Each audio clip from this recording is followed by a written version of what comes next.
6-1 հաշվով պարտություն Թբիլիսիում, դիմակայության 2 խաղերի արդյունքում 9-1 Վրաստանի օգտին։ Մղձավանջ զայրացած հայ երկրպագուները հատկապես այս բառով են բնութագրում 3 Թբիլիսիի Դինամո Արենա մարզադաշտում տեղի ունեցածը։ Ցանկանում եմ ներողություն խնդրել հայ երկրպագուներից, հայ ժողովրդից, որովհետև սա իհարկե անընդունելի է։ Խաղի 35-րդ րոպեի դրությամբ Հայաստանի ազգային հավաքականն արդեն պարտվում էր 5-0 հաշվով։ Ավելի քան 30-ամյա պատմության ընթացքում ընտրանին պաշտոնական հանդիպումներում երբեք առաջին խաղակեսում միանգամից 5 գնդակ բաց չէր թողել։ Հավաքականը Թբիլիսիում հակառեկորդ գրանցեց։ Հանդիպումից հետո ընտրանու հոլանդացի գլխավոր մարզիչ Ջոն Վան Սխիպը ներողություն խնդրեց կատարվածի համար։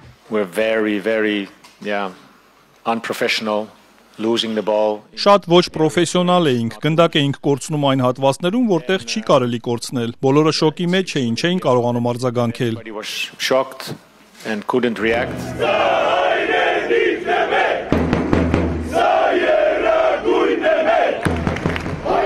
Արդեն մի քանի ամիս ֆուտբոլի ֆեդերացիայի ղեկավարության հրաժարականը պահանջող երկրպագուներին Թբիլիսյան ծախողումը տարիներ առաջ իտալական Պալերմոյում տեղի ունեցածն հիշեցրել։ 2019-ին Հայաստանի հավաքականը 9-1 հաշվով պարտվեց Իտալիայի ընտրանում։ Երկալուծիկ 6 տարիներով բաժանված իրադարձությունները շատ նմանություններ ունեն։ Հեռանալու պահանջ 2019-ին էլ կար։ Այն ժամանակ ֆեդերացիայի նախագահ Արթուր Վանեցյանը հրաժարական տվեց։ Վիճակը, որը ստեղծվեց, այն աննախադեպ հաշվով պարտությունը, որ մենք կրեցինք Իտալիայի հավաքականից, դրա համար պետք է որևէ մեկը այդ պատասխանատվությունը վերցներ իր վրա։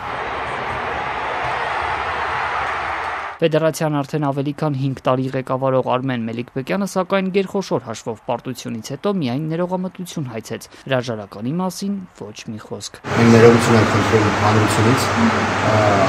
այս արդյունքների համար։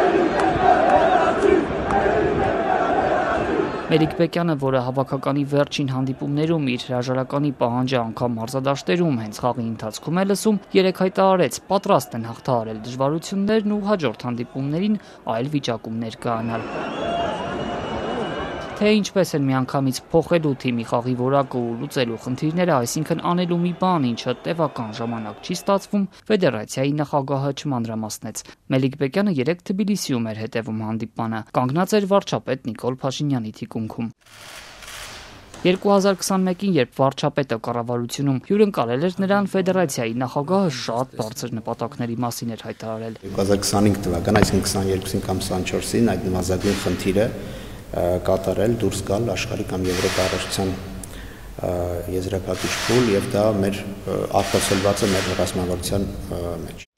Հավաքականը ոչ Եվրոպայի եւ ոչ էլ աշխարհի առաջնություն չհասավ։ Երկրպագուների դժգոհությունն էլ ամեն ծախողված հանդիպումից հետո միայն ահագնանում է։ Ընտրանին իր վերջին 30 խաղերից հաղթել է միայն 6-ում, 19 անգամ պարտվել է, 5 հանդիպում էլ ոչ ոքի է ավարտվել։ Թբիլիսյան իրադարձությունները զուտ ֆուտբոլային հարցերով չեզրափակվեցին։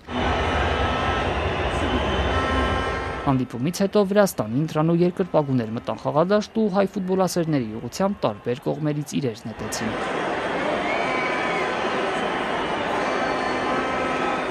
Երկրպագուների ֆավ շարժումից տեղեկացնում են, վրացական ֆան ակումբը ներողություն է խնդրել մի խումբ երկրպագուների պահվածքի համար։ Դիմակայության առաջին երևանյան հանդիպմանը վրացի բազմաթիվ երկրպագուներ էին ներկա, սակայն նման միջադեպեր չգրանցվեցին։